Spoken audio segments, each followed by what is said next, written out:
Assalamualaikum warahmatullahi wabarakatuh.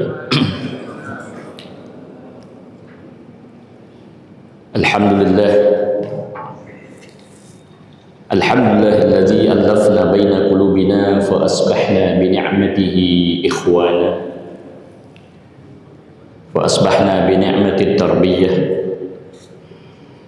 Fa asbahna bi ni'matil jamaah. Fa asbahna bi ni'matil Qur'an.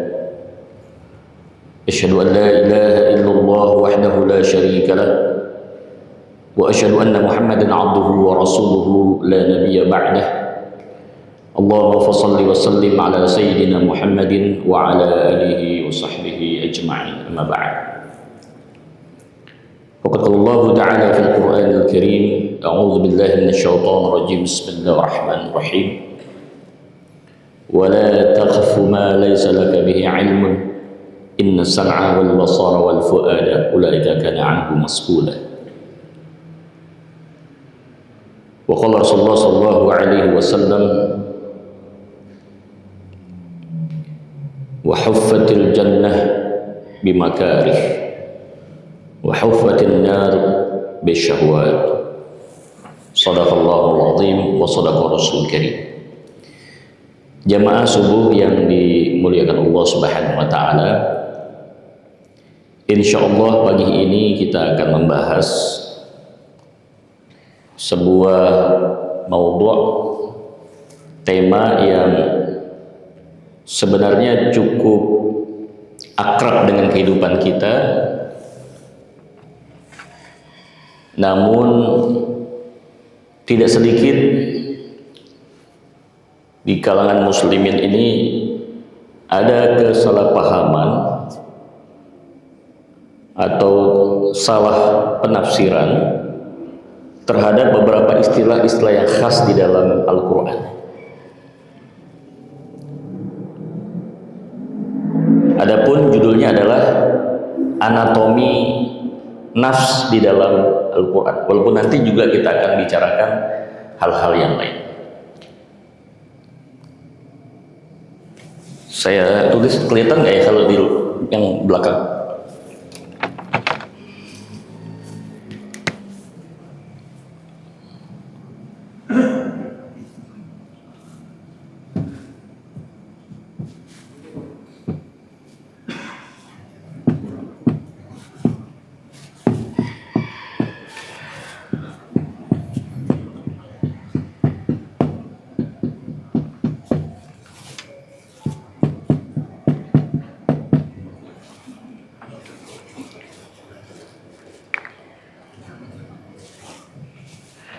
Jadi nggak kalah dengan mahasiswa kedokteran.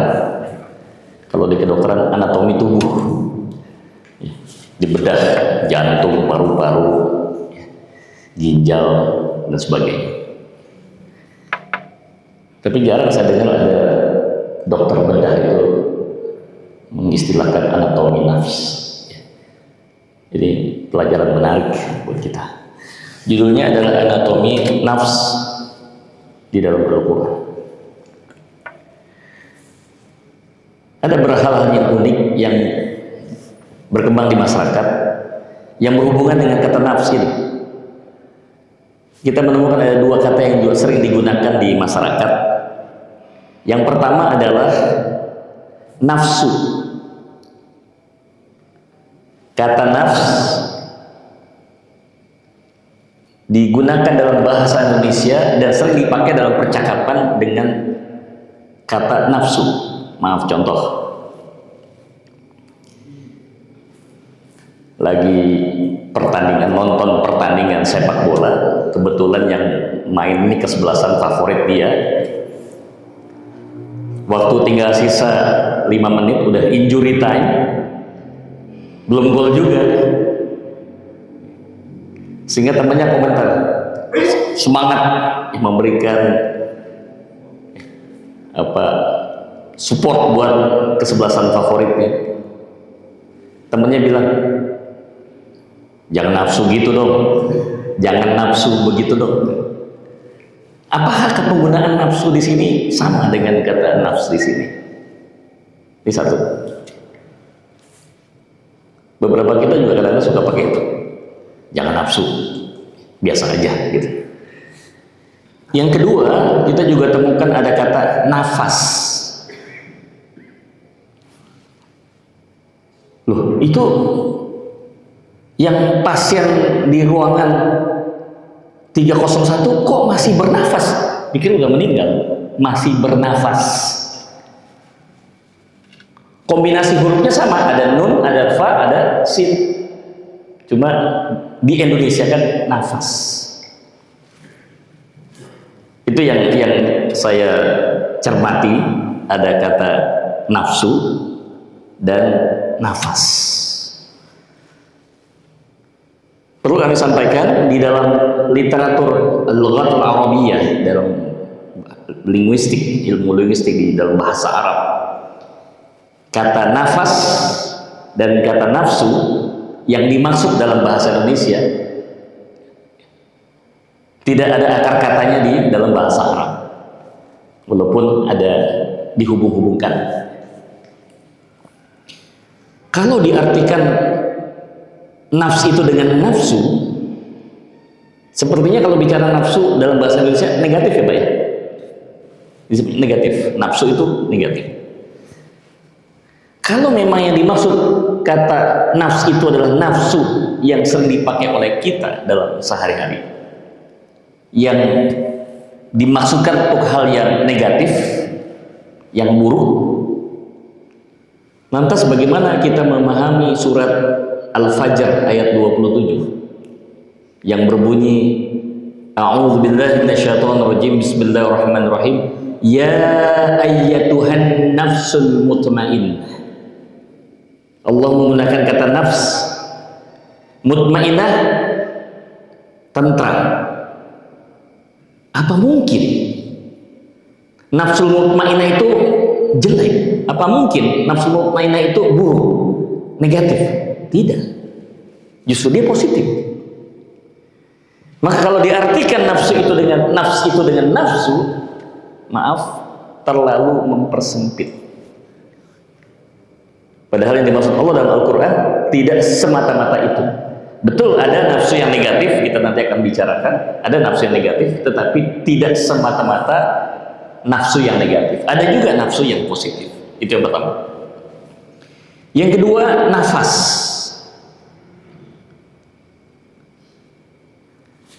Nafsu, an-nafs dengan nafas. Sebenarnya ini lebih berhubungan dengan istilah ruh dibandingkan dengan istilah nafs. Karena kalau kita bicara nafs di dalam Al-Quran, itu dimaksudkan adalah diri yang utuh, sosok diri yang utuh. Disebut utuh itu ya berarti lengkap, komplit. Di situ ada akalnya, ada hatinya, ada jasadnya, lengkap, komplit. Tapi kalau yang dimaksud nafas, orang itu masih bernafas, artinya masih ada tanda-tanda kehidupan. Orang itu belum mati, masih ada nafas.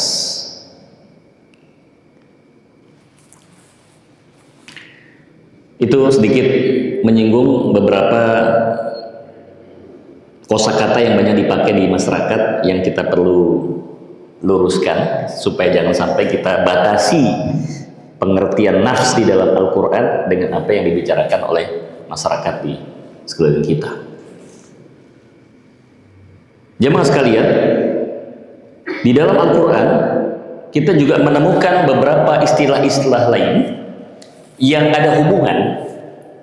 Terkadang ada di antara jemaah, bahkan mereka juga ada yang mengajukan pertanyaan kepada kami. Ada yang disebut dengan sodr, ada yang disebut dengan kolbu, ada yang disebut dengan ruh, ada yang disebut dengan fuad, ada yang disebut dengan lub.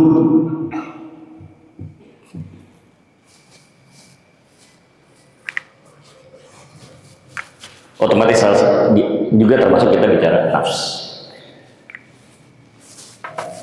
Adakah hubungan antara beberapa istilah ini? Kenapa kita menemukan di dalam Al-Quran Allah menggunakan istilah-istilah ini untuk maksud yang berbeda, tidak untuk satu maksud. Setiap kata yang dipergunakan Allah dalam Al-Quran selalu ada maksud tersembunyi, ada satu pelajaran, baik dalam tinjauan secara bahasa ataupun dalam tinjauan secara ilmu balaghah. Oleh karena itu, mari kita coba kaitkan semua ini dalam pembahasan tentang anatomi nafs ini, sebelum kita bahas lebih mendalam tentang nafs itu sendiri. Di dalam Al-Quran kita menemukan kata sodar. Bentuk tunggalnya, mufradnya adalah sodrun, bentuk jamaknya adalah sudur. Seperti kita temukan dalam surat An-Nas, ya Pak ya. Alladzi yuwaswisu fi sudurin nas. Kata sudur di situ adalah bentuk jamak daripada sodrun, yang kalau kita lihat di dalam terjemahan Departemen Agama itu diartikan dengan dada. Dada. Sodrun, sudur, dada. Beberapa menyebutkan hati. Hati yang mana? Hati bagian luar. Kalau toko itu etalase, Pak. Kalau handphone itu case-nya, bagian luarnya. Kalau mobil itu adalah eksteriornya. Itu yang pertama. Kemudian yang kedua kita temukan ada kata qalbun. Bentuk jamaknya adalah kulubun.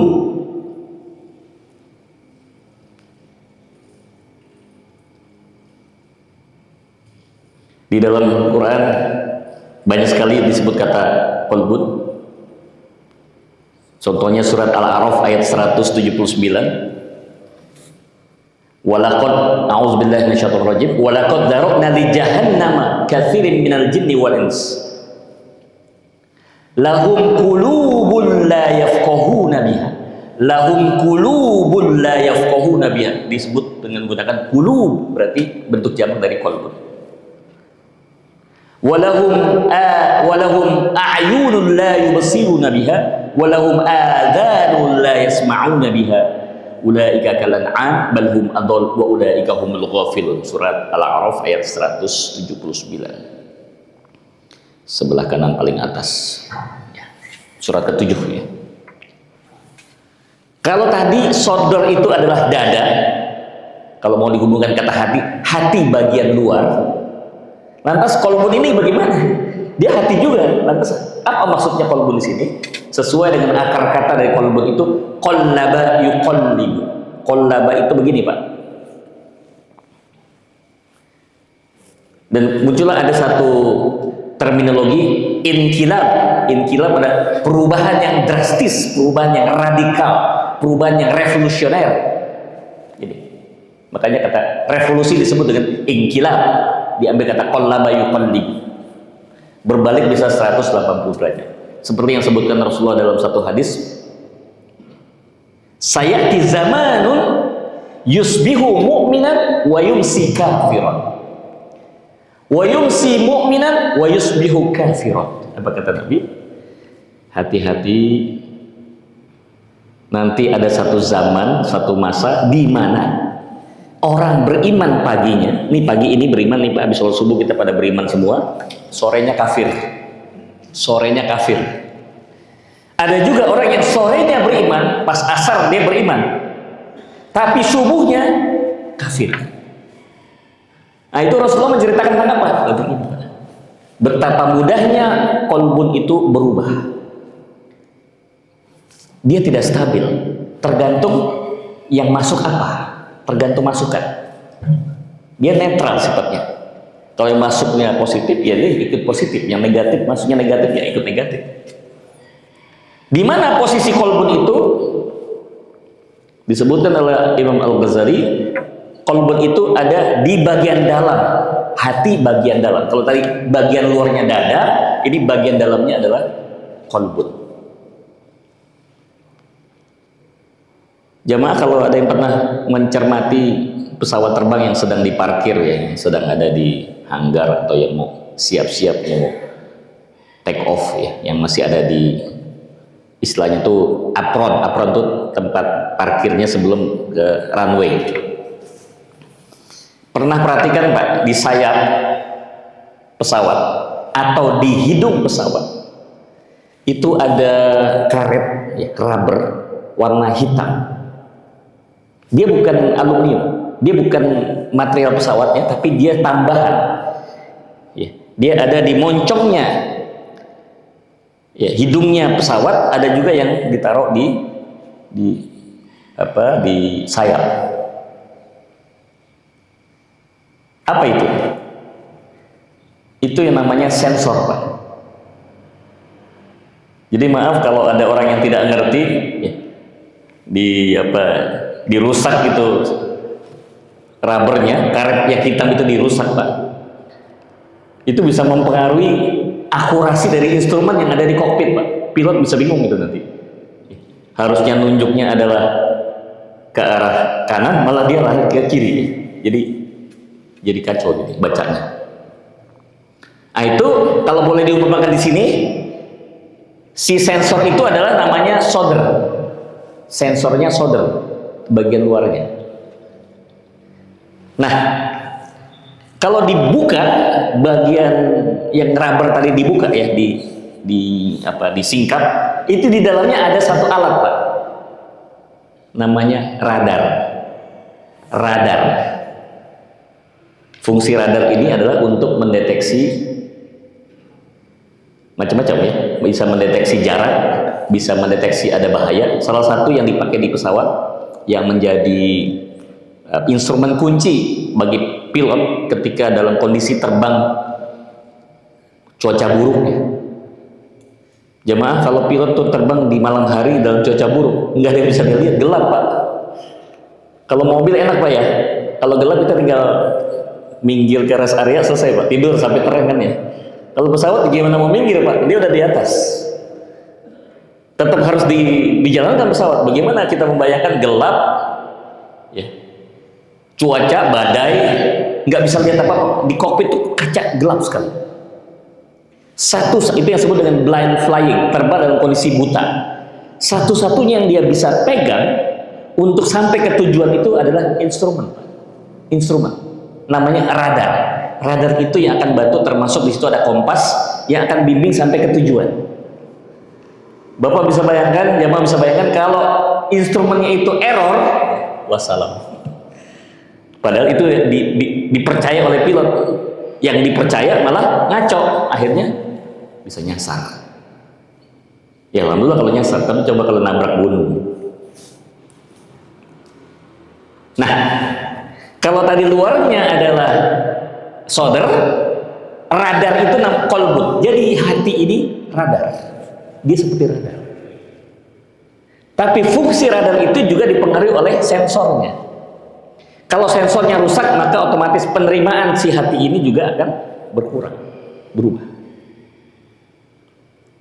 Tentu saja solder bukan hanya satu, sensor itu bukan hanya satu di dalam tubuh kita. Ada sensor-sensor yang lain, seperti mata, telinga,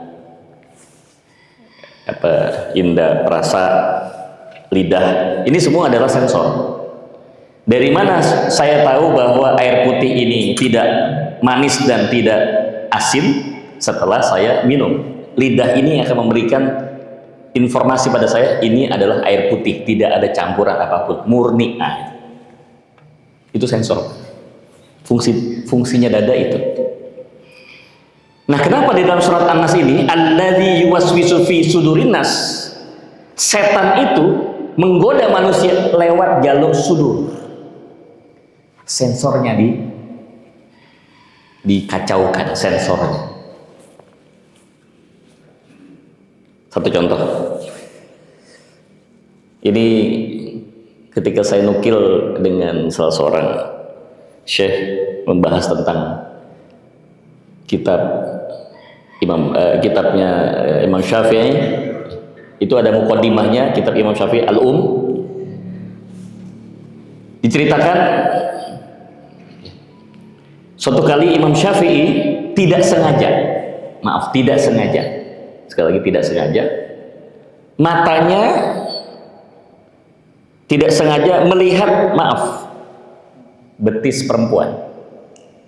Tidak sengaja ya Pak. Langsung beliau memalingkan wajahnya dan beristighfar, berwudu, kemudian sholat sunat. Tahukah jemaah sekalian apa efek kejadian tadi yang tidak sengaja tadi melihat betis perempuan yang bukan mahram? Beliau hilang ratusan hafalannya.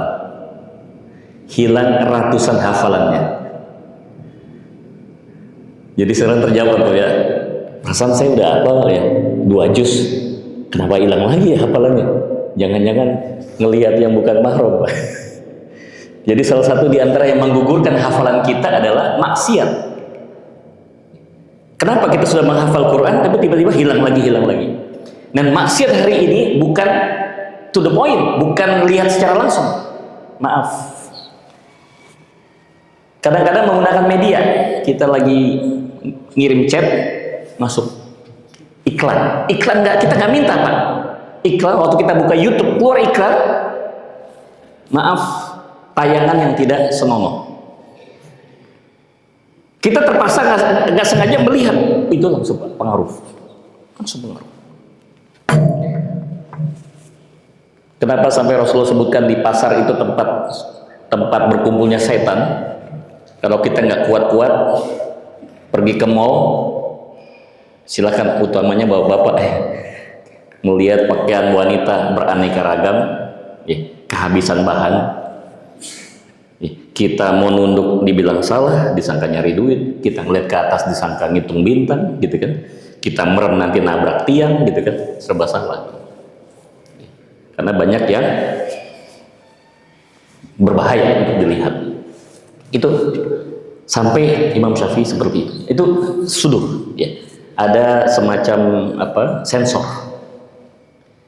Sedangkan kolbun itu radarnya yang akan mendetek, karena masuk, dideteksi, kemudian diterjemahkan. Nah, kalau kita lihat lapisannya Pak ya, ini saya hapus dulu. Hapusannya mana ya? Oh ini.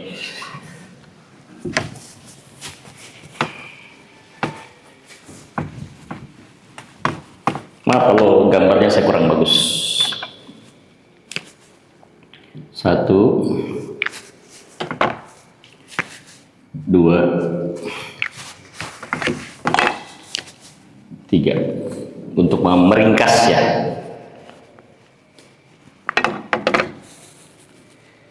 Ini saya kasih kode L. Ini saya kasih kode F. Maaf. Ini F. Ini saya kasih kode Q. Dan yang ini kita kasih kode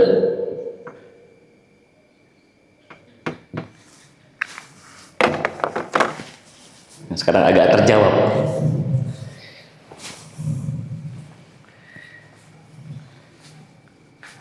Bagian paling luar kodenya SH adalah solder, dada. Bagian luar kita bisa pegang semua. Itu sensor. Sama dengan fungsi mata juga, fungsi telinga, ya, dada. Yang kedua adalah Q, kolbun. Dalamnya ada kolbun. Dia sifatnya juga masih belum stabil. Tergantung sensornya. Sensornya negatif, kolbun ikut negatif. Yang ketiga adalah F, fuadun. Bentuk jamaknya adalah afidah. Fuadun afidatun. Bentuk jamaknya adalah afidah. Dia bagian dalam lagi dari kolbun. Nah, puncaknya adalah L. L itu lubbun. Bentuk jamaknya al-babun. Seperti di Al-Quran surat Al-Imran, a'udzubillahi minasyaitonirrajim, bismillahirrahmanirrahim, inna fi khalqis samawati wal ard wa ikhtilafil laili wan nahar la ayatin liulil albab. Kata albab itu adalah bentuk jamak dari tunggalnya adalah lubbun. Sekarang makin jelas di mana posisi masing-masing. Seorang yang ingin mendekatkan diri kepada Allah Subhanahu wa taala, maka dia akan berusaha masuk sampai kepada yang paling dalam. Kalau buah itu, Pak, itu intisarinya. Intisari itu adalah lubun. Makanya lubun itu artinya saripati. Ulul albab atau ulil albab adalah orang yang sudah diberikan Allah Subhanahu wa taala saripati, inti dari segala inti. Nanti ada hubungan dengan nama masjid ini. Nama masjidnya Masjid Al-Hidayah. Ya, akan di sini ada hidayah.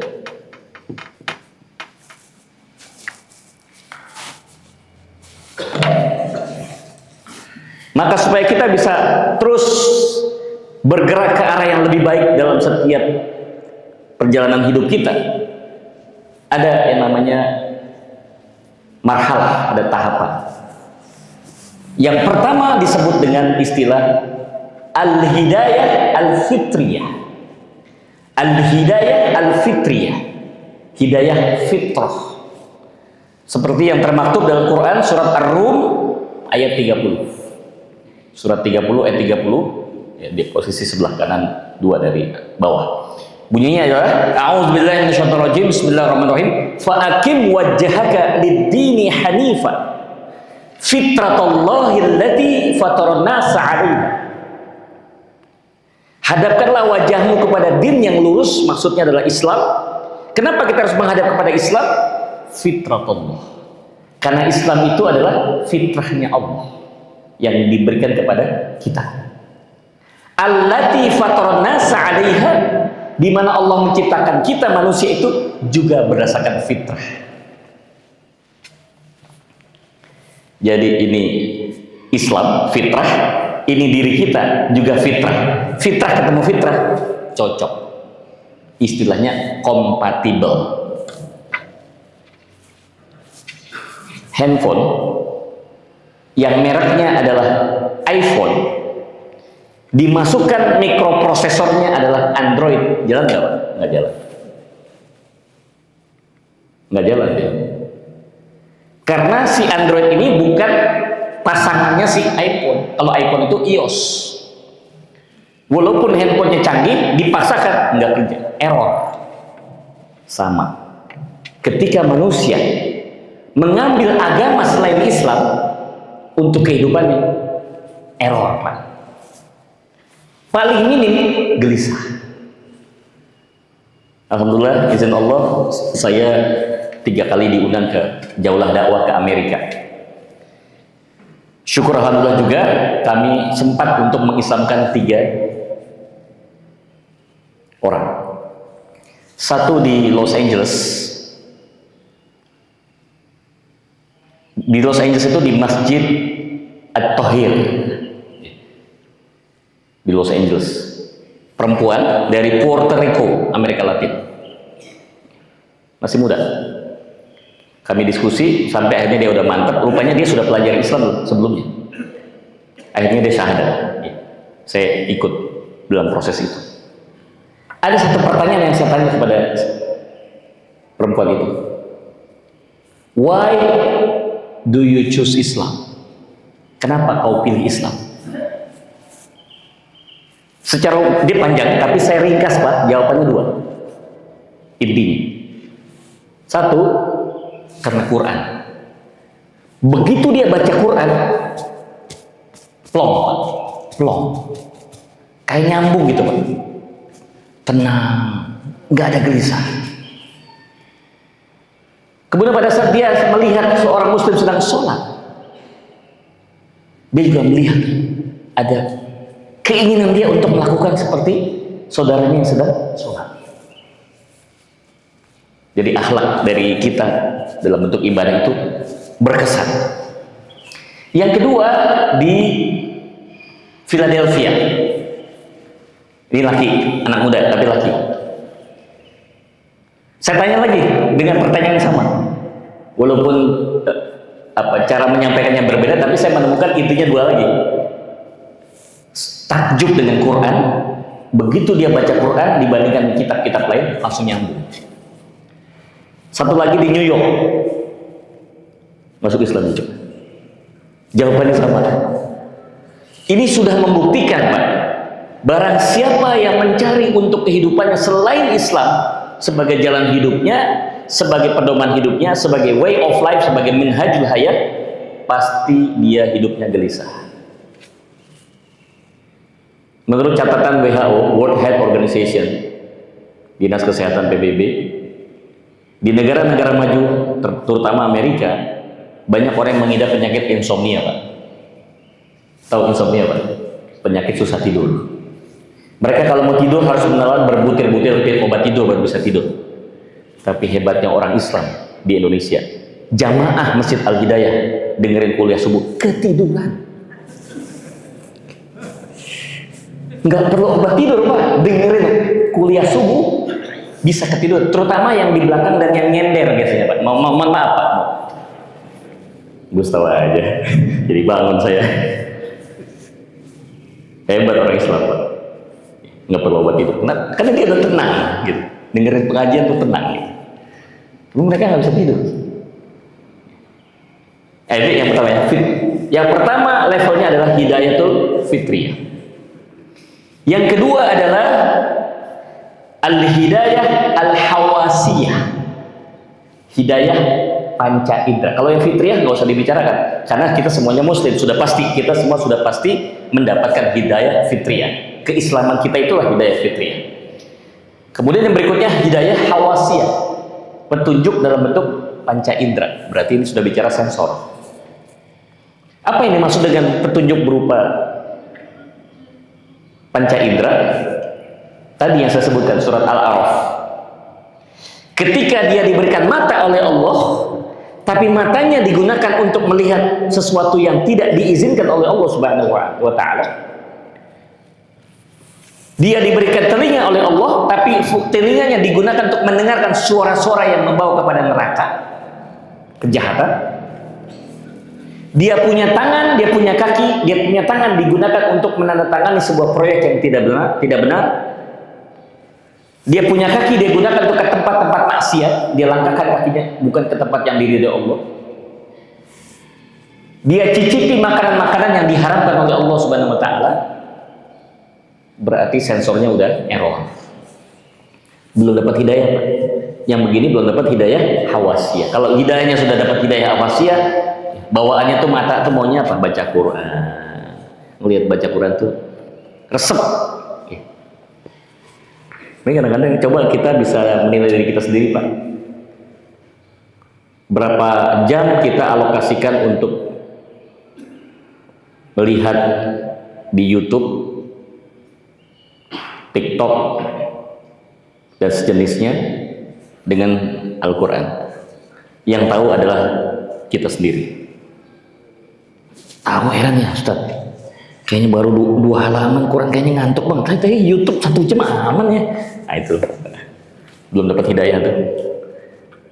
Bukan berarti belum Islam, udah Islam tapi belum dapat hidayah tadi. Matanya belum dapat hidayah. Kalau matanya udah hidayah, masya Allah. Ada orang yang sehari itu bisa selesai 10 juz, Pak. 1 hari. Jadi 3 hari dia udah khatam. Dan Nabi melarang lebih dari itu nggak boleh. Maksimum 3 hari khatam Quran. Dia khatam Quran. Udah ya, hidayah. Cukup? Belum cukup, Pak. Yang ketiga naik lagi, al-hidayah ilhamiyah. Hidayah ilhamiyah. Surat Asy-Syams. Fa'alhamaha fujuraha wa taqwaha. Qad aflaha man zakkaha wa qad khaba man dassaha. Surat 91 ayat 8 sampai ayat 10. Kami ilhamkan kepada manusia, kami ilhamkan. Jadi ada hidayah berbentuk ilham. Apa ilham itu kalau di Indonesia kan? Inspirasi. Inspirasi. Dapat pencerahan apa? Ya, inspirasi. Itu namanya ilham. Kalau kepada Nabi, wahyu. Kepada Nabi, wahyu. Tapi kepada manusia, ilham. Maka di dalam Al-Quran disebutkan, kami ilhamkan kepada ibunya Nabi Musa. Ibunya Nabi Musa, karena bukan Nabi, jatuhnya jadi, walaupun kalimat di situnya adalah wahyu. Ya. Tapi ditafsirkan, di dalam tafsir, semua ulama mufassirin menyepakati bahwa yang dimaksud kata wahyu di situ bukan wahyu yang diterima oleh seperti para nabi, tapi adalah ilham. Yaitu perintah ilham untuk apa? Menaruh bayi Musa di dalam peti. Kemudian peti itu dialirkan ke sungai, yang mana sungai itu masuk ke istana Fir'aun. Ilham. Tapi ilham ada dua, Pak. Fujuraha wa taqwa. Ada yang fujur, ada inspirasi yang nggak benar, ada inspirasi yang benar. Berarti kalau dalam orang-orang klinik itu namanya wangsit. Hati-hati, Pak. Ada istilah, saya dapat wangsit. Pesan dari almarhumah ibu saya, suruh cari ayam putih 5 ekor, ayam hitam 5 ekor, dipotong jam 12 malam, di pinggir sumur. Nah itu kan dari mana ceritanya begitu-begitu. Itu namanya wangsit nggak jelas. Pastikan ilham tidak boleh bertentangan dengan syariat. Kalau bertentangan syariat udah pasti itu asalnya dari siapa? Setan. Oke, baik, lanjut. Setelah hidayah ilhamiyah, naik lagi al-hidayatut taufiq. Taufiq. Hidayah taufik. Mana yang lebih dulu? Taufik dulu atau hidayah dulu? Mana yang lebih dulu? Taufik dulu atau hidayah dulu? Tidak mungkin orang dapat taufik kalau belum dapat hidayah, Pak. Tidak pernah saya dengar ada orang Nasrani, orang Kristen, orang Buddha, saya dapat taufik. Oh, nggak bisa, Pak. Dia harus Islam dulu, harus dapat hidayah dulu, baru dia dapat taufik. Maka sesungguhnya kalau menurut pada marotibul lughah, urutan pengucapan kalimat, alangkah baiknya diucapkannya dengan wa billahil hidayah wa taufik. Karena waw itu waw atof, menghubungkan, urutan, ya urutan atau menghubungkan. Tapi yang banyak dipakai oleh MC kebanyakan, termasuk pengurus DKM, wa billahi taufik wal hidayah, wassalamualaikum warahmatullahi wabarakatuh. Secara bahasa kurang pas, karena tidak mungkin ya taufik mendahului hidayah, hidayah dulu baru taufik. Jadi mungkin perlu dipikirkan oleh pengurus DKM Al Hidayah, bikin lagi pas satu masjid At-Taufik supaya jadi masjid kembar.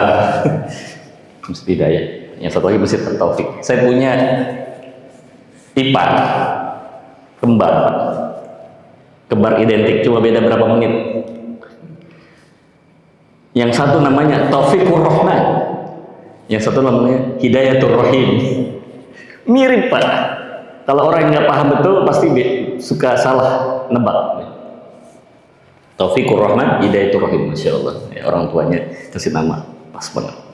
Baik. Hidayatul ilhamiyah, kita mendapatkan inspirasi yang bagus dari Allah. Puncaknya adalah tadi udah ilhamiyah, kemudian taufik sudah.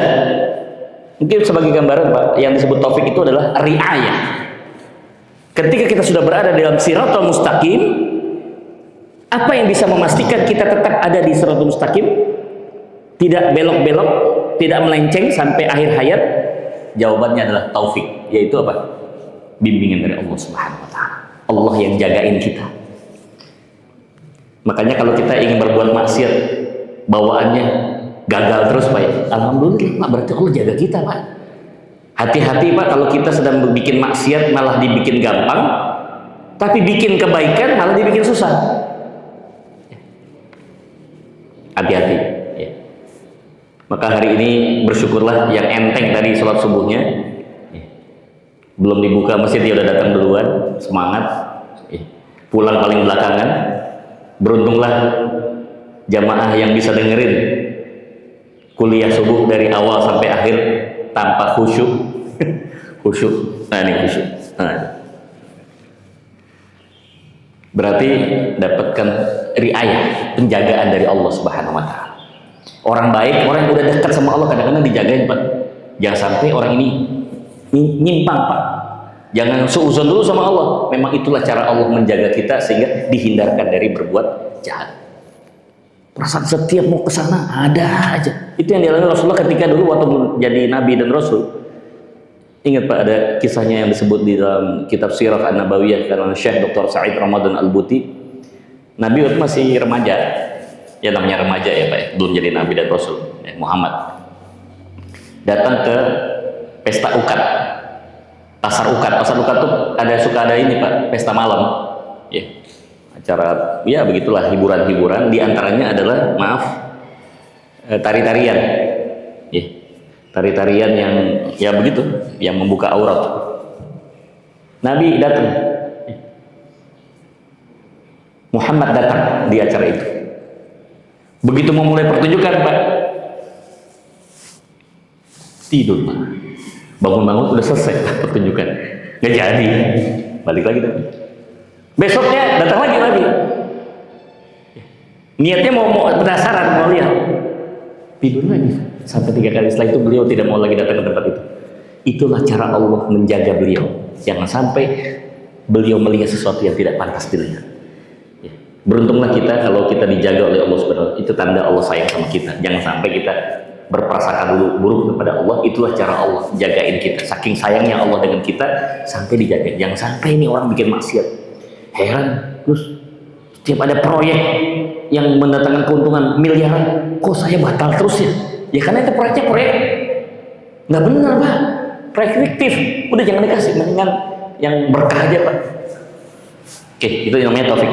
Puncaknya adalah al-hidayatul hikmah. Apa ya hidayah hikmah? Hidayah hikmah itu adalah tadi yang masuk kepada lub tadi. Kalau orang sudah dibuka hikmah, maka dia mendapatkan hidayah tertinggi dalam hidupnya. Apa yang dipahami oleh kita hikmah dalam pemahaman masyarakat? Atau gini, saya mau tanya. Biasanya orang ngomong hikmah itu di awal atau di akhir peristiwa, Pak? Udahlah Pak, kita ambil hikmahnya saja. Itu udah kejadian Pak. Nggak ada kan sebelum kecelakaan, misalnya sebelum kecelakaan, udah kita ambil hikmah. Belum kan belum kejadian. Ada orang meninggal, Bu, sabar, ambil hikmahnya. Kenapa kok Bapak dipanggil menghadap lebih dulu? Padahal sehat walafiat, ibu yang sedang sakit keras malah nggak dipanggil duluan oleh Bapak. Udah itu ada hikmahnya. Kan terakhir. Berarti taunya belakangan. Tapi kalau yang dimaksud hidayatul hikmah di sini adalah beda, Pak. Sesuatu rahasia yang Allah berikan kepada seseorang yang dipilih sebelum kejadian. Disebutnya dalam ilmu tazkiyatun nafs itu kasyaf. Kasyaf itu rahasia yang hanya Allah berikan pada orang-orang yang dipilih. Apa dasarnya? Al-Baqarah 269. Al-Baqarah 269. Sebelah kanan 3 dari bawah. Apa bunyinya? A'udzu billahi minasyaitonir rajim. Bismillahirrahmanirrahim. Yu'til hikmata man yasha' wa man yu'tal hikmata faqad utiya khairan katsiran wa ma yadhakkaru illa ulul albab. Betul Pak? Betul Pak ya? Ya. Kami berikan hikmah pada siapa yang dikehendaki. Berarti bisa kan? Tergantung, terserah Allah mau pilih siapa. Bisa dipilih Bapak, bisa juga Bapak. Terserah Allah, bebas. Barang siapa yang mendapatkan keutamaan, mendapatkan hikmah dari Allah Subhanahu wa taala, faqad utiya khairan katsiran. Dia mendapatkan kebaikan yang banyak. Wa ma yadzakaru illa ulul albab. Nah, ini sebutkan syaratnya, Pak. Kapan dikasih hikmah? Syaratnya adalah itu, Pak. Ulul albab. Kalau orang sudah ulul albab, dibuka sama Allah hikmah itu. Ini nggak ada hubungan dengan ilmu hikmah yang ada di luaran sana, Pak ya. Ini kan ada, Pak. Orang bikin plan. Saya bisa menebak masa depan Anda. Ya, saya bisa menyingkap rahasia masa depan Anda. Anda akan bagaimana? Maharnya 5 juta. Ini nggak boleh. Mamnu. Ya. Bukan itu. Tidak boleh dikomersilkan. Kalau orang mendapatkan karunia dari Allah berupa hikmah, cukuplah untuk dirinya sendiri. Apalagi misalnya hikmahnya terkait dengan orang meninggal, Pak. Maaf, punten ya Pak. Saya baru dapat kabar Pak, bocoran diam-diam Pak ya. Besok jam 7 Bapak meninggal loh Pak. Berita langsung, ini bocoran Pak. Nggak boleh saya Pak. Sekalipun itu benar, nggak boleh. Paling hanya boleh kasih isyarat. Pak, rajin-rajin istighfar Pak. Kalau ada utang belum lunas, mau diselesaikan. Itu saya harus boleh ngasih isyarat. Ternyata benar Pak besok. Bukan berarti karena saya pintar nebak, enggak. Allah kasih rahasia itu. Dan hati-hati, amanahnya berat Pak. Nggak mudah. Kadang-kadang kita suka tergiur untuk mengambil keuntungan secara finansial atau menunjukkan diri kita itu maaf, ya, hebat gitu. Itu ujian, amanah dari Allah SWT. Tidak boleh disampaikan begitu. Baik. Kita kembali ke pembahasan kita. Ini keliling-keliling nih. Lantas bagaimana anatomi nafsu tadi? Nafs ada di mana ini? Nafs itu ya ada di luarnya semua.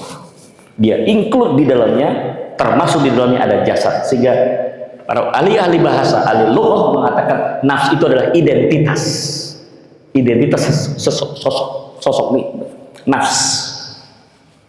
Ini nafs, berarti hitungannya ya fisik, ya batiniah. Di situ ada akal, ada qalbun, ada sadrun, ada semua lengkap. Tetapi itu tidak akan bisa bergerak semua, tidak akan bisa berfungsi. Dia butuh satu lagi Pak, ruh. Ruh itu yang memberikan energi sehingga dia bisa bergerak. Qalbu nggak ada ruh nggak bisa jalan, Pak. Akal nggak ada ruh nggak bisa jalan. Ya, ketika orang sudah meninggal dunia, apa yang disebut mati? Yang disebut mati definisinya adalah berpisahnya jasad dengan ruh. Ini orang secakap apapun Pak, kalau udah terpisah ruh, busuk Pak. Jadi sebenarnya yang bikin mulia kita itu bukan jasad Pak. Untuk apa kita banggakan jasad kita? Oh badannya, ya six pack, berotot, ya, ganteng, cantik, itu cuma jasad. Begitu ruhnya keluar, busuk, rusak Pak. Jadi buat apa kita membanggakan yang cuma jasad? Harusnya yang membuat kita mulia itu bukan jasad kita, ruh kita. Nah, kesatuan antara jasad ruh itu nafs. Tapi Allah sebutkan dalam Al-Quran itu, nafs tidak hanya satu, ada 3 sebutkan. Yang khas. Yang pertama di surat Yusuf ayat 53. Surat Yusuf ayat 53. Disebutkan di situ ya, kejadiannya, skenarionya pada waktu itu adalah ketika Zulaikha menggoda Nabi Yusuf. Nabi Yusuf sebagai sosok manusia, di samping beliau sebagai nabi, dia bukan malaikat. Malaikat tidak ada nafsu, ya, tidak ada hawa nafsu. Tapi karena dia manusia, hampir-hampir nafsunya al-ammarah bisu mendorong dia untuk berbuat yang buruk. Tapi illa ma rahimallah, tapi Allah kasih sayang, Allah sayang sama beliau, dijaga. Jadi yang pertama adalah nafsul ammarah bisu. Ini yang pertama di surat Yusuf ayat, betul Pak ya, ayat 12 ayat 53. Apa maksudnya Pak? Dan kenapa Allah sampai berikan kepada kita? Setiap kita ada Pak, mau orang beriman, mau orang soleh, semua punya Pak. Nafsu ini ada, cuma nanti kadarnya yang berbeda. Tidak ada satupun manusia yang tidak punya nafsul ammarah. Saya juga punya, cuma nanti kadarnya masih dalam batas yang wajar. Nah, yang bahaya kalau sudah berlebihan, maka dia akan berbuat kejahatan. Nafsul ammarah, keinginan untuk berbuat yang merusak. Kalau istilah kerennya dalam bahasa psikologi adalah self-offensive mechanism. Kecenderungan orang untuk melakukan ofensif. Kenapa di situ muncul ada yang namanya ambisi? Ada orang yang ingin jadi presiden seumur hidup, ingin jadi anggota DPR terus, ingin kaya terus menerus, nggak mau miskin-miskin. Itu adalah dorongan daripada itu. Nafsul ammarah bisu.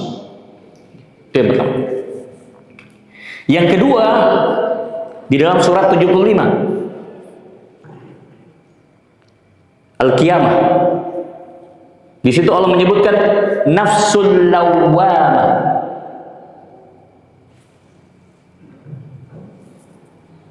Di bagian-bagian awal itu. Kalau tadi nafsu ammarah bisu itu menyerang, ofensif, agresif, nafsul lawwamah kebalikan, Pak. Dia defensif, menyesal, merasa bersalah, kecewa. Yang satu ngegas, yang si nafsul ammarah itu ngegas, sedangkan nafsul lawwamah itu ngerem. Jadi hidup kita tuh, Pak, ini tuh, Pak, judulnya ini aja, Pak. Antara kapan ngegas, kapan ngerem. Itu boleh kita gas berapa kecepatannya, ada ketentuannya. Kapan boleh digas? Pada saat ngaji, gaspol. Ramadan nih, Pak, Ramadan, baca Quran, gaspol. Khatam 3 kali. Biasa 1 kali, khatam. Boleh tuh gaspol. Yang mendorong apa? Tadi yang ofensif. Tapi pada saat kita ingin dipancing untuk berbuat maksiat, rem, tahan. Ada godaan-godaan ke arah yang negatif, tahan. Lawam. Nah, ini sebenarnya wujud dari 2 sifat yang Allah tanamkan kepada manusia. Yang pertama adalah al-khauf, yang kedua adalah ar-roja.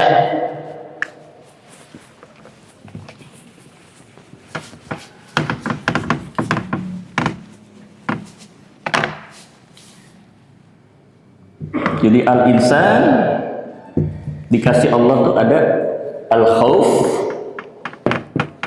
dan ar-roja. Khauf itu rasa takut, roja rasa harap.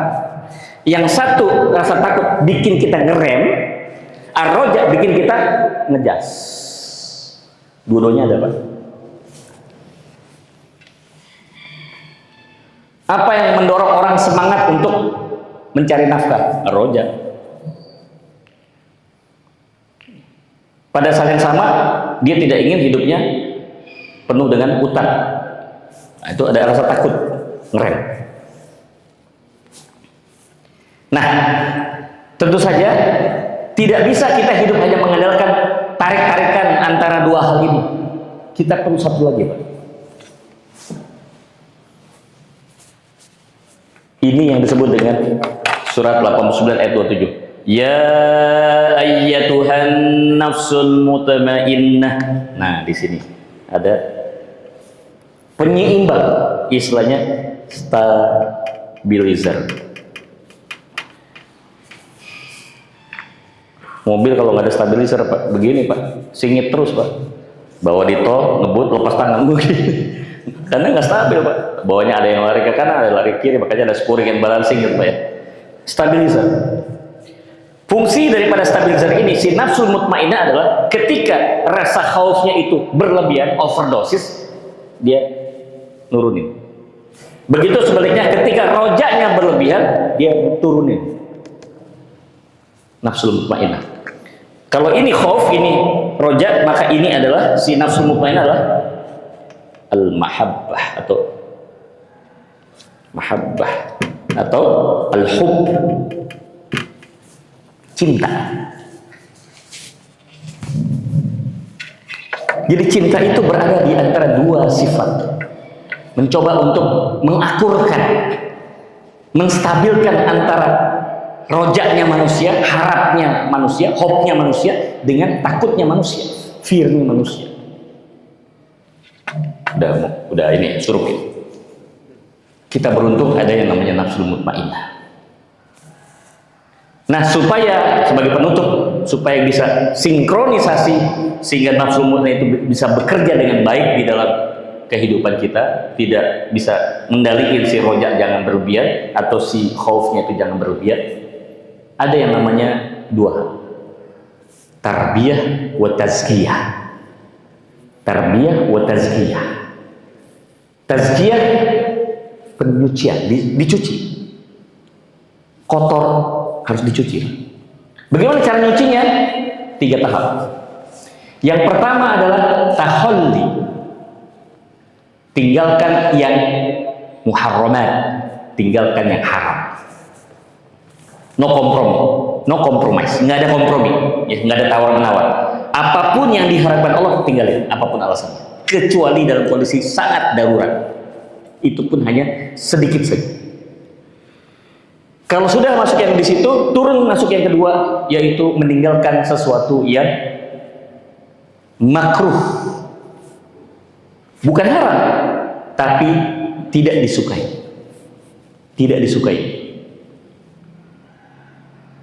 Dia halal, tapi tidak disukai. Contohnya apa, Pak? Cerai. Cerai itu halal. Dia bukan haram. Boleh, orang boleh cerai. Kalau bicara tolak, cerai itu inisiatif siapa, Pak? Suami. Kalau inisiatif istri, namanya bukan tolak, tapi apa? Khulu. Kalau dalam bahasa fikih munakahat, khulu. Boleh. Tapi kata hadis, perbuatan yang dihalalkan Allah tapi halal tapi dibenci Allah, talak, yaitu cerai. Ada. Kalau kita udah bisa meninggalkan yang itu, masuk lagi ke level yang lebih dalam lagi. Al-lagwi. Yaitu surah Al-Mu'minun ayat 1 sampai dengan ayat 3. A'udzubillahi minasyaitonirrajim. Bismillahirrahmanirrahim. Qad aflahal mu'minun alladzina hum fi salatihim khashi'un. Nah, di ayat ketiga. Walladzina hum 'anil lagwi mu'ridun, yaitu orang-orang yang meninggalkan perbuatan dan perkataan yang sia-sia. Tidak haram, tidak dibenci, tapi kalau orang yang sudah ingin membersihkan diri tazkiyah, dia tidak akan lakukan karena dianggap sia-sia. Boleh nggak main catur? Boleh Pak, main catur. Tapi kalau main caturnya dari maghrib sampai subuh, bagaimana Pak? Balak 5, balak 6 ceki di pos ronda, wah bener itu. Baik. Berikutnya tahap kedua adalah tahalli, masih tazkiyah. Tahalli diisi. Setelah dibersihkan, maaf ini gelas Pak, kalau kotor, kemudian saya paksa masukin air putih, maka air putihnya jadi tercemar Pak. Nggak boleh Pak. Jangan masukin dulu Pak. Ininya dibersihin dulu. Wadah itu apa? Hati. Wadah itu hati. Jadi sebelum hati itu dimasukkan yang bagus, dibersihin dulu. Karena kalau dalam kondisi masih kotor, kemudian dipaksa masuk yang baik, tempur Pak nanti. Ribut nih. Mana yang kuat aja Pak nanti. Kalau kuat yang buruk ya akhirnya yang kalah yang baik keluar. Bersihin. Setelah itu baru tahalli, diisi. Cara ngisinya pun urutan. Yang pertama, al-wajibat, kerjakan yang wajib-wajib, tidak ada alasan. Dalam situasi kondisi apapun, wajib kerjakan. Salat 5 waktu wajib kerjain, nggak boleh ditunda. Puasa Ramadan wajib kerjain. Zakat udah mampu, udah termasuk ya, kategori muzaki, keluarin zakat, jangan ditahan-tahan. Berangkat haji punya duit, berangkat, jangan ditunda-tunda. Untuk yang inilah itulah segala macam. Berangkat, wajib sob. Setelah kita tunaikan yang wajib, turunlah ke bawah yang sunnah. Tidak dikerjakan nggak ada dosa. Kalau wajib kan nggak dikerjakan dosa deh. Kalau sunnah kan bebas. Kerjakan yang sunnah. Qobliyah wa ba'diyah, duha, syuruk, tahajud, sholat tasbih, apapun, sholat hajat, kerjain. Itu yang sunnah-sunnah. Puasa jangan nunggu Ramadan Pak, Senin Kemis, Ayamul Bid, hajar lagi Nabi Daud, saum Nabi Daud, satu hari puasa, satu hari enggak. Udah bisa ini, turun lagi yang bawah, mandub. Mandub itu sesuatu yang dianjurkan. Lebih dalam lagi. Nah, baru yang terakhir, tajalli, dihias. Dihias. Nah, untuk menghiasnya dengan apa? Tarbiyah. Perlu pendidikan. Kita perlu menghadiri sebuah majelis, ya, sebuah liqaat yang di situ hadir para guru-guru kita, para asatiz kita, para syekh kita, para kiai kita, para habaib kita, ya. Kita belajar. Untuk apa? Mentarbiyah diri kita supaya tetap nih terpelihara nafsul mutmainnah dalam rangka mengkompromikan antara nafsul lawamah dengan nafsul ammarah bisu. Demikian, lebih kurangnya mohon maaf. Saya udah bikin buku Pak yang membahas ini secara mendalam. Kalau kita belum bahas semuanya, Coba nggak bawa banyak, ada di mobil kalau nanti mau diinikan silakan nanti melalui pengurus. Menuntun rasa menurut Al-Quran. Ya. Enak dibaca, maksudnya hurufnya besar, kemudian juga halamannya juga nggak terlalu banyak, 150-an. Ya. Baik, itu saja. Nampaknya sudah waktu suruk. Mohon maaf kalau nanti ada yang mau tanya, nanti selesai suruk kita ngomong secara informal saja. Kita tutup saja dengan baca hamdalah dan kafaratul majlis. Alhamdulillahirabbil alamin. Subhanakallah bihamdika nashhadu an la ilaha illa anta nastaghfiruka wa natubu ilaik. Wassalamualaikum warahmatullahi wabarakatuh.